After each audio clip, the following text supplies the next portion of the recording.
कहते हैं कि बदलाव किसी भी चीज़ की बेहतरी के लिए बहुत ज़रूरी कदम होता है और आज जिस बदलाव की हम बात कर रहे हैं वो कश्मीर में पिछले 1 साल पहले लिए गए थे।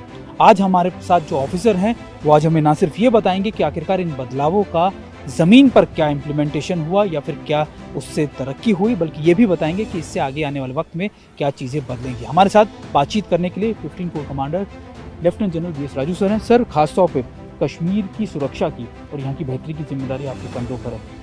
1 साल पहले जो कदम लिए गए थे, क्या उनका इम्प्लीमेंटेशन, क्या उनका आप ग्राउंड पर क्या उनका वो रहा है? आई थिंक ये बदलावट की दो पहलू है। एक पहलू है कि डेवलपमेंट का और दूसरा है सिक्योरिटी सिचुएशन। जब डेवलपमेंट की बात करते हो तो मेरे हिसाब से ऐसा कई एनेबलिंग प्रोविजंस इंट्रोड्यूस किया गया है, जिसकी वजह से मेरे हिसाब से जो Jammu and Kashmir union territory का है वो आगे एक सही दिशा है, जिसके अंदर ये जो खासतौर पर जो पंचायत राज की बात करूँ, उसके अंदर ऑन ग्राउंड में जब आगे इलाके के अंदर घूमता हूँ तो बहुत उत्साह है जो पंचों का, कि जहाँ उनका अकाउंट में पैसा आया हुआ है और मेरे हिसाब से ये एक उनकी लेवल में जो डेवलपमेंट होना चाहिए वो करेंगे। हाल ही में हमारा डिविजनल कमिश्नर साहब भी आए थे और बता रहे थे कि तकरीबन 14,000 छोटे छोटे ऐसे प्रोजेक्ट जो रुके हुए थे उन सबको कंप्लीट किया गया है और धीरे धीरे से इसकी असर ज़मीन पे आ जाएगा। सिक्योरिटी सिचुएशन के हिसाब से मैं बताना चाहता हूँ कि जो ओवरऑल लेवल ऑफ वायलेंस है हर पैरामीटर के अनुसार कम हो जाएगा। टेररिस्ट इनिशिएटेड इंसिडेंट्स हो जो फौज के ऊपर होता है या टेररिस्ट कमिटेड अट्रॉसिटी जो सिविलियन के ऊपर होता है, तो सबके अंदर बदलाव आता है, कमी आया है। जो पहले ऑपरेशंस के अंदर इंटरफेरेंस होता था उसके अंदर भी हम देखते हैं कि बहुत कम इंटरफेरेंस है, जिसकी वजह से पिछली 1 साल के ऑपरेशन के अंदर एक सिविलियन भी कैजुअल्टी नहीं हुआ। तो मेरे हिसाब से ओवरऑल हम सही दिशा में जा रहे हैं। एक चीज़ आपने अच्छी बताई कि आपने बोला कि सिविल की कैजुअलिटीज़ कम हुई है लगभग। यूथ की जिस तरीके से पार्टिसिपेशन था, खासतौर पे जिस तरीके से रेडिकलाइज़ किया जा रहा था, उसमें 40% तक कमी आई है। क्या अभी जो सिनारियो है खासतौर पे यूथ को लेकर, क्या अभी यूथ लगातार समझने लगा है या फिर यूथ को समझाया जा रहा है आप लोगों की तरफ से कि जिस तरीके से आप जा रहे हैं, जिस तरफ आप जा रहे हैं, ये आपको तरक्की नहीं, सिर्फ और सिर्फ एक अंधेरा ही देगा? नो, बिल्कुल ये बात तकरीबन जवानों का दिमाग में सही आ चुका है और हमारी जो प्रोफेशनल कंडक्ट है सभी सिक्योरिटी एजेंसी का, जिसके अंदर हम बिना कोई कोलैटरल डैमेज, कोई गलत काम ना किए बिना जब ऑपरेशन होता है तो आवाम को एक सही मैसेज जाता है कि एक सही प्रोफेशनल फोर्स है जो अपना काम कर रहे हैं और ये कार्रवाई सिर्फ उन आदमियों के ऊपर हो रहा है जो हथियार उठाए हैं। बाकी आवाम के साथ हमारी जो ताल्लुकात है, बर्ताव है, एकदम सही दिशा में है, जिसकी वजह से हम देख रहे हैं कि धीरे से सोसाइटी के अंदर एक नई उम्मीद है कि बदलावट हो रहा है और आगे अमन के रास्ते में चलने का उनको एक मौका है। रिक्रूटमेंट के अंदर भी जैसे आप बात कर रहे थे, उसके अंदर भी कमी देखने में आई। पिछली 2018 से लेके अभी तक का एक डाउनवर्ड ग्राफ है और हम चाहते हैं कि एक ग्राफ और नीचे चले जाए, क्योंकि जब रिक्रूटमेंट कम हो जाता है तो अपने आप ही ओवरऑल जो दहशतगर्दी की जो सिलसिला है उसमें अंदर कमी देखने में आएगा।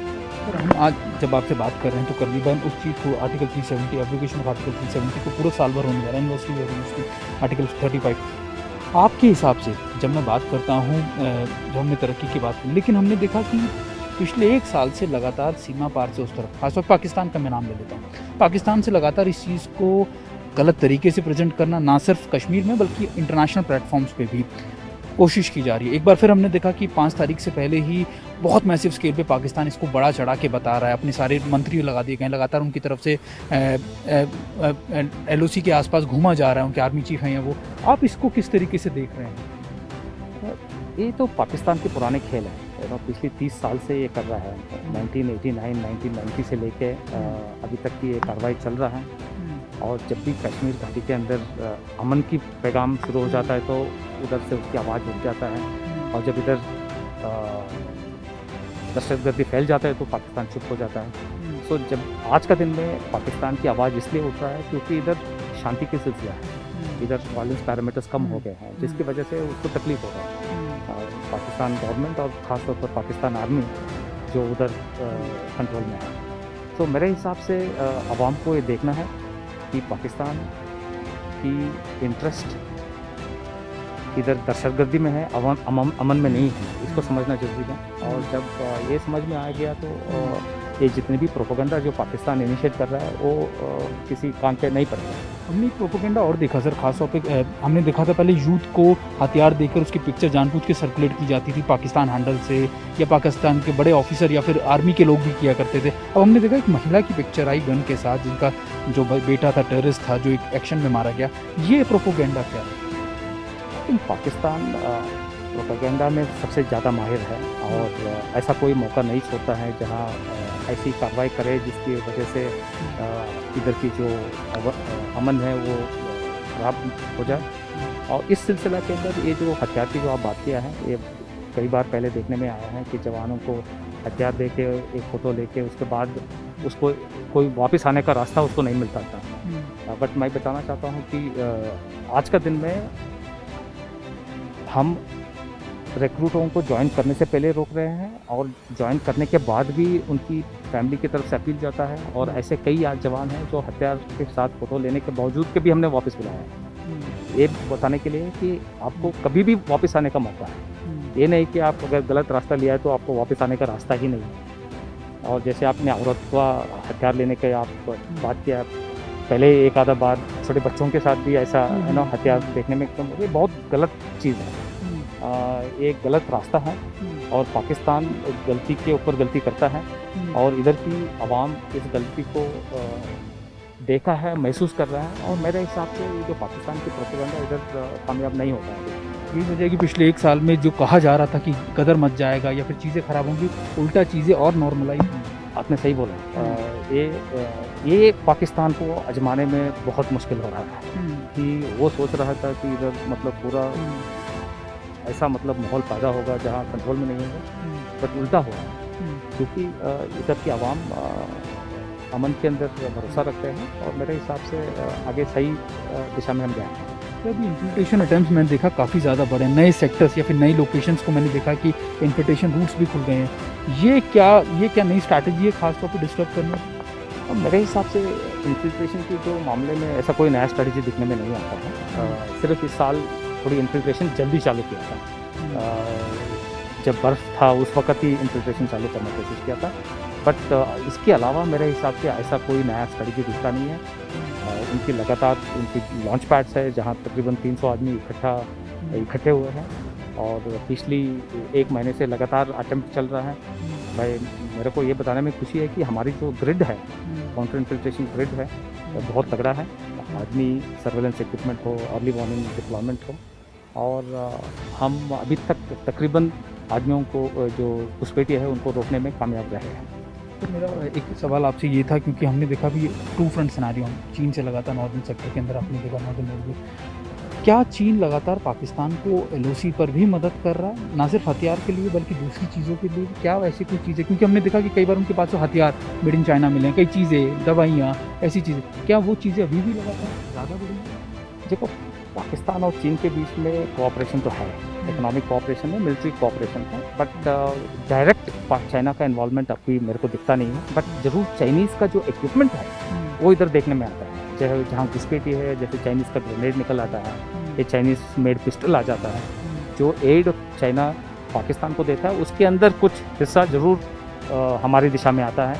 और जैसे मैंने बताया है कि हम फ़िलहाल काफ़ी स्ट्रॉन्ग है और पाकिस्तान का ऐसा कोई गलत काम पे हमको कोई चिंता नहीं है।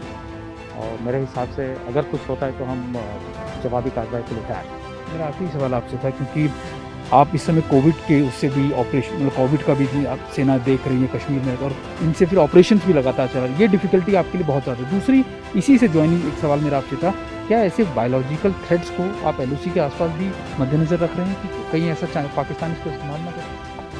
पहली चीज़, कोविड का एक ऐसा सिलसिला है जिसके लिए हम पूरी तैयारी में हैं।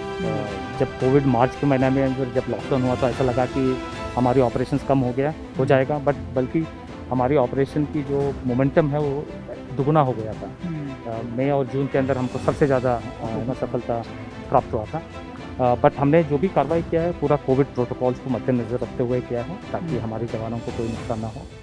और आगे भी हम जो भी कार्रवाई करेंगे उसको मद्देनज़र रख के करेंगे।